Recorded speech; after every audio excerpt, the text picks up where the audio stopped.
Adeline, are you there? Wika ni Divina habang kumakatok sa pinto. Bihis na si Adeline. It's 10 minutes before 7 in the morning, kaya dalas-dalas siya sa pag-aayos ng kanyang sarili.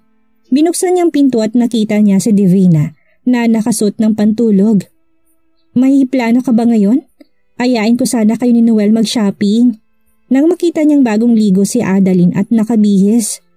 Looks like you're going somewhere. Oo tugon ni Adeline. Napansin ni Divina na natutulog pa si Noel. Hindi mo ba kasama si Noel? Actually, that is my problem. May side hustle kasi ako today until 9 p.m. Kaso wala akong mapapaghabilinan sa kanya. Sinadya ni Adeline na sumimangot. Umarte siyang problemado. Hindi niya pwedeng isama si Noel, lalo na at si Lennon ang kasama niya buong araw. Sobrang sipag mo naman. It's your vacation pero heto ka at humahanap pa rin talaga ng way para magkaroon ng extra income. You can leave Noel to me. Ako nang bahala sa kanya. Nakangiting sambit ni Divina. Mabilis na hinawakan ni Adeline ang mga kamay ni Divina. Hindi naman sa umaabuso na siya dito pero talagang kailangan niya na magbabantay kay Noel. Saka na lang siya babawi dito kapag nakuha na niya ang bayad ni Lennon sa kanya. Thank you talaga ma'am. Makakabawi rin ako sa iyo. Promise. I'll be back at 9 p.m. sharp. Tiningnan ni Adeline ang oras sa cellphone niya. You may go Adeline. Ako nang bahala mag-explain kay Noel.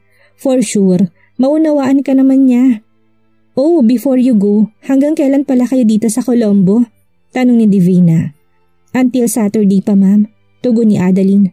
I see. Mauna pala kami mag-check out. Anyway, I have a favor to ask pero bukas ko na lang sasabihin bago ako umalis. Ani ni Divina. Okay ma'am, anything. Makabawi man lang ako sa kabaitan mo sa amin na anak ko. Siya nga po pala, isasoli ko na po tong contact lenses. May grado nga po pala yung mata ko. Good thing may nabilhan ako kagabi ng salamin sa labas. Oh, sayang naman. Mas bagay kasi sa yung walang salamin pero sa bagay, maganda ka pa rin naman. Sige na, baka mahuli ka pa sa appointment mo. Nakangiting sambit ni Divina. Nakangiting nagpaalam si Adeline kay Divina. Mabilis siyang naglakad patungo sa kinaroroonan ng elevator. Magsasara na sana yon, mabuti na lang at napigilan niya. Biglang napawi ang ngiti sa labi niya nang makita niya sina Cynthia at Jacob. What a bad morning, Cynthia said while rolling her eyes. Don't mind her, piping sabi ni Jacob kay Adeline. Binaliwala ni Adeline si Cynthia at pinindot ang button papunta sa lobby. Sinusundan talaga ako ng masamang hangin, pasaring ni Cynthia kay Adeline. Doon din kasing punta nila ni Jacob. Babe, Jacob said. What? Inis na sagot ni Cynthia. I love you. Please don't start a fight. It's too early for that. I love you too. Sorry, I really hate her. Tinignan ni Cynthia si Adeline na ngayon ay may nakasalpak ng headset sa mga tenga nito. Niyakap ni Jacob si Cynthia at pilit itong pinakalma. Maya-maya pa ay naghahalikan na ang dalawa. Bumukas ang elevator. Get a room, sabi ni Adeline bago siya lumayo sa dalawa. Narinig pa niya ang pang-iinsulto ni Cynthia sa kanya. You're 5 minutes late, Lennon said. His eyebrows furrowed. I'm sorry, Adeline replied. Inalis niya ang headset na nakasalpak sa tenga niya, tinago yon. I'm paying you millions so I'm expecting you to do your job well. Masungit na tura ni Lennon. Hindi mawari ni Adeline kung bakit bigla na lamang nagsungit si Lennon sa kanya. Kahapon naman ay okay ito makitungo. Sorry, Anya. Why are you wearing that thing? Ngumuso si Lennon at tinuro ang salamin na suot ni Adeline. I have no choice. Nabasag ang isa kong contact lens kahapon, hindi ba? Mas okay na to kaysa naman maging pabigat ako sa'yo sa daan. Prangkang sagot ni Adeline. Follow me. Masungit na utos ni Lennon. Ano bang problema ng lalaking to? Daig pa niyang may regla kung magsungit. Isip ni Adeline habang nakatingin sa likod ni Lennon. Sumakay sila sa sakyan ni Lennon at pumunta sa pinakamalapit na mall sa Colombo. Halos kalahating oras na nagsukat si Adeline ng mga damit Malapit na siyang maubusan ng pasensya dahil wala pa rin natitipuhan si Lennon sa mga napili niya. "Miss, come here," tawag ni Lennon sa sales lady. May binulong ito dito at pagkatapos ay nakangiting umalis ang sales lady. "Pipili pa ba ako ng damit?" Inis na tanong ni Adeline. "No need. Ang baduy mong pumili. Sila nang pipili ng damit na babagay sa'yo," sagot ni Lennon habang nagbabrowse sa kanyang cellphone. "Miss Adeline, isukat niyo po ito," alok ng sales lady. "It's a red dress, fitted and elegant one." Kumunot ang noo ni Adeline. "Lennon, I can't wear it. Masyadong revealing," angal niya. "Anong revealing dyan?" "Adeline, isukat mo na. Tumatakbong oras. Hindi ka lang sanay kaya akala mo hindi babagay sa'yo. Sige na, isukat mo na." Kalmadong sambit ni Lennon. Huminga ng malalim si Adeline. Wala siyang nagawa kung hindi sumunod sa nais ni Lennon. "Wow, bagay na bagay po sa inyo, ma'am. Sigurado po akong lalong ma-inlove sa'yo, Mr. New," sabi ng sales lady. "Hindi ko siya asawa." Nakasimangot na sabi ni Adeline. Boyfriend? Filthy rich boyfriend?" the sales lady said. Iniikot lang ni Adeline ang kanyang mga mata. Inip na sa Lennon sa paglabas ni Adeline. Bibili pa sila ng mga accessories at contact lenses. Babayad na lang siya ng magaling na makeup artist ni sasama nila pupunta sa Columbus since mamayang gabi pa naman ang meeting nila kay Mr. Newton. Nakatungong lumabas ng fitting room si Adeline. Hindi siya komportable sa suot niya. Namumula na rin ang pisngi niya dahil alam niyang pinagtitinginan na siya ng mga nasa store. Wala pa siyang makeup pero ang ganda-ganda na niya tapos sobrang gwapo pa ng boyfriend niya. Bulong ng manager ng store. "Kaya nga po mami, sobrang swerte nila sa isa't isa." Sangayon naman ng isang sales lady. "Adeline, ang tagal naman." "Nandiyan ka na pala." Halos malaglag ang panga ni Lennon sa sahig na makita niya si Adeline sutang red dress na pinili ng manager para rito. "Okay na ba to, Lennon? O need ko pa ulit magbihis ng iba?" Nahihiyang sambit ni Adeline. Natulala si Lennon sa kanyang likas na kagandahan. Wala siyang maisip na mga sandaling iyon maliban sa mukha nito. "Lennon." "Oh, I'm sorry. I'm just thinking about the meeting later." "Okay na yan. It suits you," Lennon said. His cheeks were burning red. Nagpanggap siyang may tinitext sa kanyang cellphone habang nakatingin kay Adeline. Nagampasan ng sales lady at manager dahil sa kilig sa dalawa. Kitang-kita sa mga mata ni Lennon ang paghanga niya kay Adeline. Pagkatapos bumili ng damit ay namili naman sila ng accessories. Halos lumuwa ang mga mata ni Adeline dahil sa presyo ng mga pinamili nila. "Are you hungry?" Tinignan naman siya ni Adeline si Lennon at pagkatapos ay tinignan niya naman ang mga bitbit niyang paper bags. Bakit ba umasa pa ako nagbago na siya? Tulad pa rin siya ng dati. Bakit ba ako nagkagusto sa kanya noon? "Ay!" sigaw ng isip ni Adeline.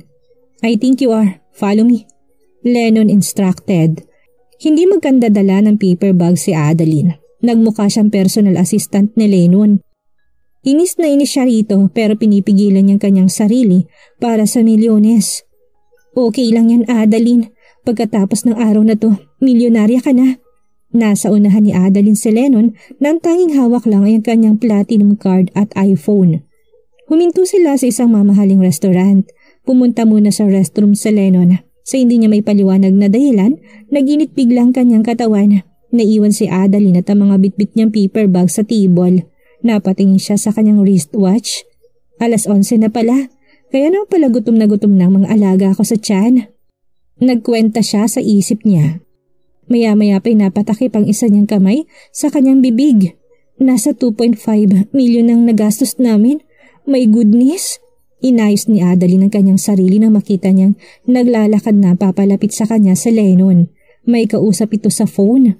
Nang makarating sa kanilang table ay pinatay na ni Lennon ang tawag at pinatong sa mesa ang kanyang cellphone. Lumapit kaagad ang isang waitress sa kanila. "Good afternoon, ma'am, sir. May I take your order?" Magalang na tanong ng waitress sabay kindat kay Lennon. Nagtuturo si Lennon sa menu samantalang si Adeline naman ay tumango na lamang ng tumango sa tanong ni Lennon dahil hindi naman siya pamilyar sa mga pagkain sa ganong klaseng restaurant. Napatingin siya sa waitress nang bigla nitong inalis ang isang botones ng uniform nito. Ang harot ha? Kulang na lang, hubaran at sunggaban niya sa Lennon. Bulong ni Adeline habang nakatungo. "Ma'am, may dadagdag pa po ba kayo sa order?" The waitress plastered a fake smile. Napatingin si Adeline sa waitress.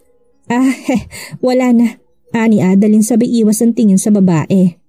Napatawa si Lennon, narinig niya kasi ang sinabi ni Adeline kanina. Kailan ka pa naging selosa, Adeline? Natatawa niyang tanong. Tumaas ang kilay ni Adeline. Selosa? Hindi no? Asik niya. Dumaan ang 5 minutong katahimikan. Napatitig si Lennon sa mga mata ng dati niyang kasintahan. Tila may sinasabi ito na hindi niya mawari kung ano. Bakit mo ko nagawang lokohin noon, Lennon? Paano mo nasikmurang matulog na mahimbing sa iyong malambot na kama sa loob ng 7 taon sa kabila ng pambabaliwala mo sa amin na anak mo? Paano ka nakakangiti ng sincero sa kabila ng dulot mong pighati sa amin na anak mo? Paano mo naatim na kumain ng mga masasarap na pagkain na hindi man lamang inaalala kung may laman bang sikmura namin ni Noel? Paano, Lennon? Paano? Adeline! Tawag ni Lennon habang winawagayway ang kanyang kamay sa harap nito. May sinasabi ka ba? Wala sa sariling tanong ni Adeline. Wala naman, napansin ko lang na kanina ka pantulala. Your eyes are watery. Are you okay? Kunot noong tanong ni Lennon. Tumingala si Adeline para pigilan ang kanyang mga luha. She smiled at him. I'm fine, pagsisinungaling niya. Naiilang ka ba sa akin? Seryosong tanong ni Lennon. Naiilang? Hindi mabilis sa tugon ni Adeline. Adeline, alam kong nakapag-sorry na ako sa iyo noon pero gusto ko lang ulit humingi ng tawad ngayon. I'm sorry. Ani ni Lennon. Ano ka ba? I told you I'm fine now. Pinatawad na kita noon pa. That's the reason why I move forward. Hindi lang naman sa iyo umiikot ang mundo ko. Lennon, there's a lot of reason to be happy. Adeline said while faking a smile. Alam niyang masakit pa rin para sa kanya ang lahat. Alam din niyang marami pa siyang mga tanong na gustong itanong ng harapan kay Lennon. Ayaw na lang niya bigyan ng rason sa Lennon para manatili sa buhay niya. Thank you for your forgiveness, Adeline. I appreciate it. Sumandal si Lennon sa silya at nagsalin ng alak sa kanyang kupita. Nagsaling din siya ng alak sa kupita ni Adeline. Madali ang pagpapatawad sa mga tao, ngunit ang paghilom ng mga peklat na yun at ang paglimot sa pakiramdam, hindi, sabi ni Adeline habang iniinom ang kanyang alak. Thanks for the wine. Tumakbo palapit kay Lennon ang kanyang bodyguard at may binulong. What? Paano natakasan ni Divina si Julius? Shit, where did that brat go? Bulalas ni Lennon. Napatayo siya sa kanyang upuan. Kumunot ang noo ni Adeline. Gusto niya sanang tanungin kung sino yung Divina pero nanahimik na lang siya. Habang naghihintay ng kanilang order ay napatingin siya sa glass window ng restaurant. Nalaki ang kanyang mga mata na makita niya sa hindi kalayuan si Noel, kasamang babaeng pinagkakatiwalaan niya magbantay dito. Ano ginagawa nila ma'am dito? Tarantang bulong ni Adeline. Adeline, are you okay? Nagtatakang tanong ni Lennon. Pansin niyang butil-butil na pawis nito sa noo. Ang mga mata nito hindi mapakali na tila ba palaging may hinahanap. Pupunta lang ako ng restroom, pagpapalusot ni Adeline. Tumango si Lennon at hindi na muling nagtanong pa. He made himself busy about business. Medyo sumakit ang ulo niya na makatanggap siya ng sunod-sunod na email galing sa sekretarya ng kanyang papa.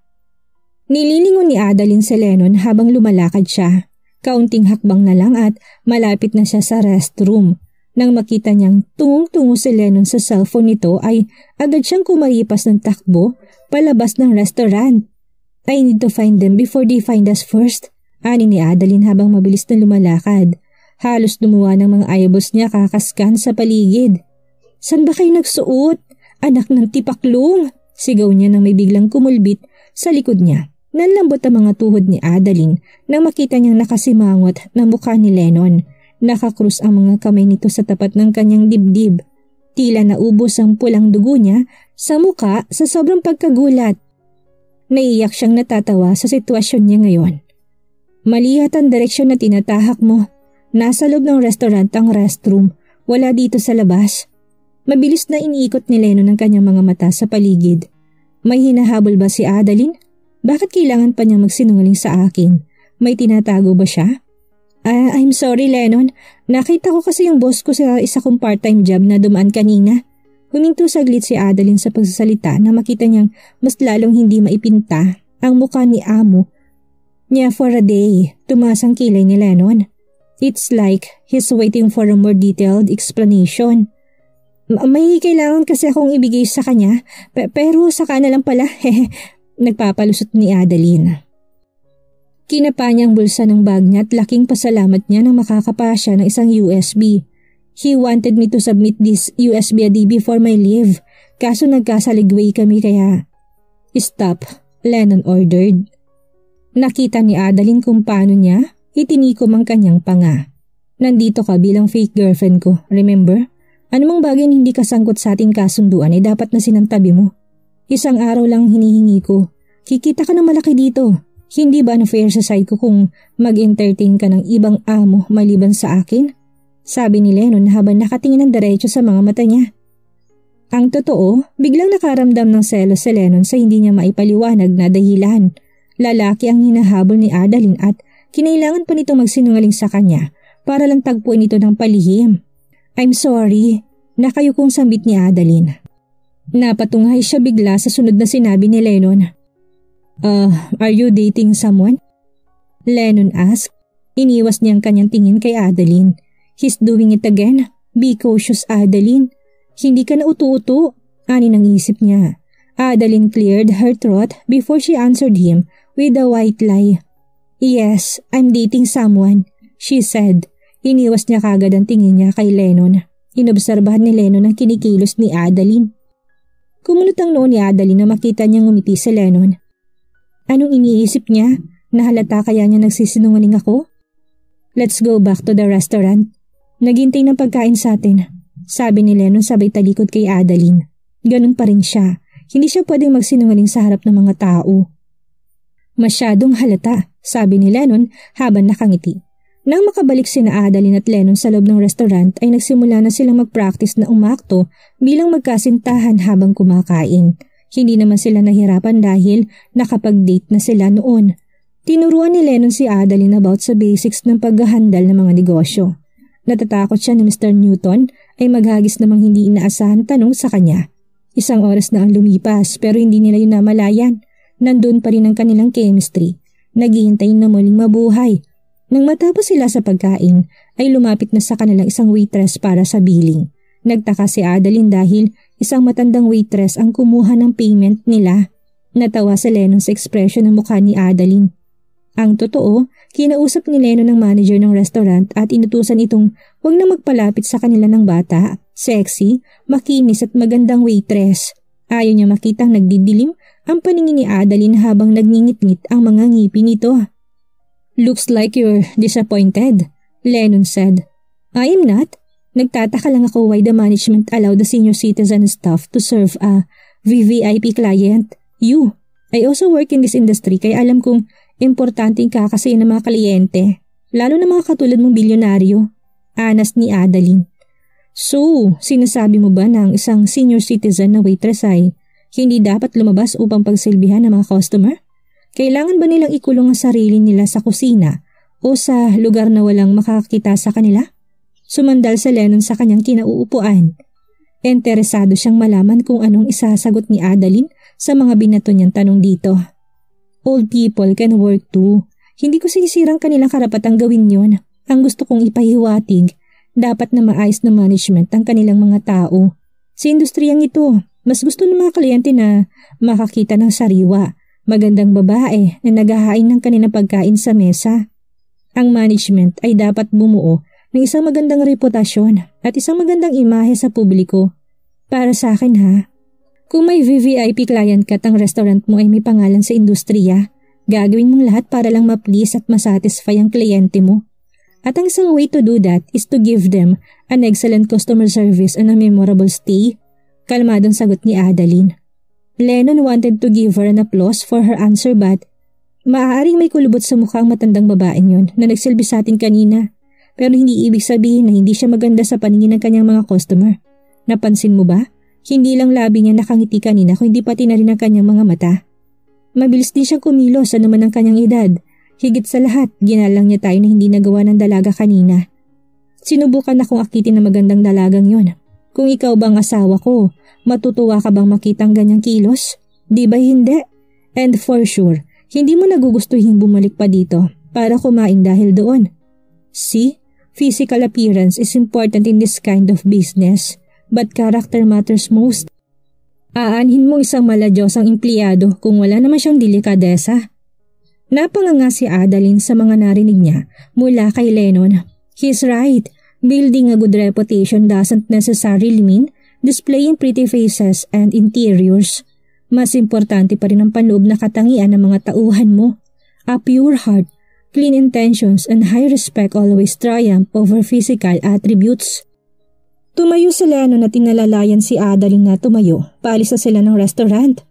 What the heck? Bulalas ni Adeline. Nakita niyang biglang pumasok sina Divina at Noel sa pinto ng restaurant. Nagsimula na namang lamunin ng kabang buo niyang pagkatao. Adeline looked at Lennon then at her child. Kumaway pa sa kanya si Divina. Nagtamang mga mata ni na Adeline at Divina. Nakatalikod si Lennon dahil abala siya sa kanyang kausap sa cellphone. Tumawag kasi ang papa niya. Please, don't let this man see my child, Adeline whispered soundlessly. Tumalikod si Divina sa kinaroroonan ni na Adeline at Lennon. Hinawakan niya magkabilang balikat ni Noel. Tita, parang nakita ko po si Mami dito, sambit ni Noel. No sweetie, baka namamalikmata ka lang. Siya nga pala, di ba you want to eat McDo's Chicken Joy? Nakangiting tanong ni Divina. Yes po tita, Jollibee po sana kaso sabi mo walang Jollibee dito, kaya McDo na lang po. Nasiglan tugon ni Noel. Tara, puro seafoods at beef kasi dito sweetie. Lipat tayo doon, pangumbinsi ni Divina. Sure po tita, thank you po, ani Noel. Pumihit na sina Divina para lumabas ng restaurant. Itutulak na niyang pinto ng biglang. Divina, kunot noong sabi ni Lennon, napansin niyang batang kasama nito. Hindi niya lang kitang mukha dahil nakatalikod ito sa kanya. Halata ang pagkagulat sa mukha ni Divina. Divina? Yun ang babaeng nabanggit ni Lennon kanina. Si Ma'am ba yung tinutukoy niyang brat kanina? Ay, bahala na. Saka ko nalang itatanong kay Ma'am kung kilala niya ba si Lennon. Ang mas mahalaga, hindi sila makita ni Lennon ngayon. Isip-isip ni Adeline. Lennon, nawawalang kwintas na binili natin kanina sa jewelry shop. Pagyayabang ni Adeline. Ang totoo, pinatak niya lang yun sa ilalim ng mesa. Kailangan niyang makuha ang atensyon ni Lennon dahil kung hindi, sisingaw ang sekretong tinatago niya dito. Just look for it. Nandiyan lang yan. Wala sa mood na sagot ni Lennon. Hey, tawag niya sa kanyang bodyguard. Bakit po Sir Lennon? Ani Agustus, ang bodyguard ni Lennon. Check that woman. I think she's that brat. Lennon ordered. Yumuko si Agustus kay Lennon at naglakad na papunta sa may pintuan. 7 table ang dadaanan niya bago niya yun marating. Tita, is there something wrong po? Nakatingalang tanong ni Noel. Napansin niya kasing pamumutla ni Divina. Nating sweetie, mabilis ka bang tumakbo? Biglaan tanong ni Divina. Tumango naman si Noel. Okay, pagkabilang ko ng 3 ha, tatakbo na tayo ha? Do you understand sweetie? Aniya. Yes po tita. Papalapitan ng papalapit kina Noel at Divina si Agustus. 1, 2, 3! Mabilis na kumaripas ng takbo sina Divina at Noel. Hindi alintana ni Divina ang taas ng takong nasuot niyang sandals. Hahabulin pa sana sila ni Agustus nang pigilan siya ni Lennon. Agustus, stop! Hindi siya si Divina, ani ni Lennon. Napansin niya kasi ang pananamit ng babae. Nakasuot ito ng oversized t-shirt at wide leg pants. Hindi ganun manamit si Divina. Akala ko Divina ang name ni Ma'am, hindi pala. Sana sabihin na niyang pangalan niya bukas. Ang hirap kapag laging Ma'am ang tawag ko sa kanya. Baka mapagkamalan kaming mag-amo. Pipintura ni Adeline.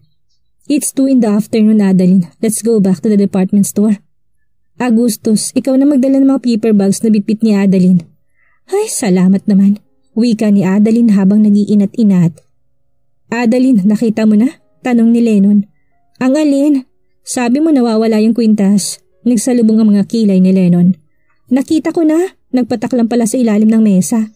Adeline plastered a fake smile. Huwag kang tumawa ng pilit. Hindi bagay sa'yo. Ani ni Lennon, sabay lakad palabas ng restaurant. Agad din naman siyang sinundan ni Adeline. Colombo Luxury Hotel, 4:40 p.m. Nagkalat sa kamang mga damit ni Cynthia dahil namimili siya ng isusuot niya mamaya sa meeting nila kay Mr. Newton. Niisip niyang magsuot naman hindi kulay pulang dress kaya pinagsusukat niya halos sa mga kulay dilaw, puti, asul, rosa sa titim niyang mga dress. Napasalampak siya sa kama nang wala siyang matipuhan sa mga isinusukat niya. Oh, bakit parang pinagbagsakan ka ng langit at lupa dyan? Nakasimangot na tanong ni Jacob. Babe, wala akong dress na maisusuot mamaya, maarteng sabi ni Cynthia. Tumaas ang kilay ni Jacob. Babe, paano mawawalan ka ng dress? Tingnan mo nga yung hinihigaan mo. Nagkalat ang mga ganda mong damit. Eto, meron pa rito sa sahig. Ang dami pa rin sa mga maleta mo. Aniya, bumangon bigla si Cynthia. Naglakad siya papalapit kay Jacob. Tinas niyang suot niyang sando at tinaplos sa mga abs nito. Napapikit si Jacob sa ginawa niyang yon. Babe, when I say wala na akong dress na maisusuot, it doesn't mean the absence of it. It means I don't like any of them and I need to buy a new one. Get it? Cynthia said. She got his boyfriend's car keys in his pocket. Nakatingin si Jacob sa papalayong si Cynthia. Where are you going? He queried. Ang slow? Inis na sigaw ng isip ni Cynthia. Mall, sasama ka? Bibili ako ng bagong dress. Mabilis na nagbihis si Jacob at sumunod sa kanyang ideal wife. Habang daan ay pakanta-kanta siya. Excited na siya para sa meeting mamaya. Nai-imagine na niya ang galit na mukha ni Lennon. Oras na siyang makakuha sa Colombo. It's a battle between him and Lennon. Kung sino magwagi, sa kanya mapupuntan lahat ng shares ni Don Josh, Mikey Lisa, Lanius Group of Companies. Nagkakahalaga lang naman yun ng 500 bilyong dolyar. Sumakay na sila sa elevator. Babe, kapag sa akin pinagkatiwala ni Mr. Newton tong Colombo, magpapakasal na tayo kahit saan mo pa gusto. Nakangiting sambit ni Jacob. Nginitian lang siya ni Cynthia. Ang totoo, sa lawahan talagang puso niya. Minsan tumitibok ito para kay Jacob. Minsan naman tumitibok to para kay Lennon. Maging siya'y nalilito din sa kinikilos at nararamdaman niya. Iniwan niya si Lennon dahil sa abalang schedule nito at naramdaman niya hindi niya ito priority. Birthday niya nga taon-taon nitong nakakalimutan ni. Maiksi kasing kanyang pasensya kaya ayaw niyang nadidisappoint siya ng paulit-ulit.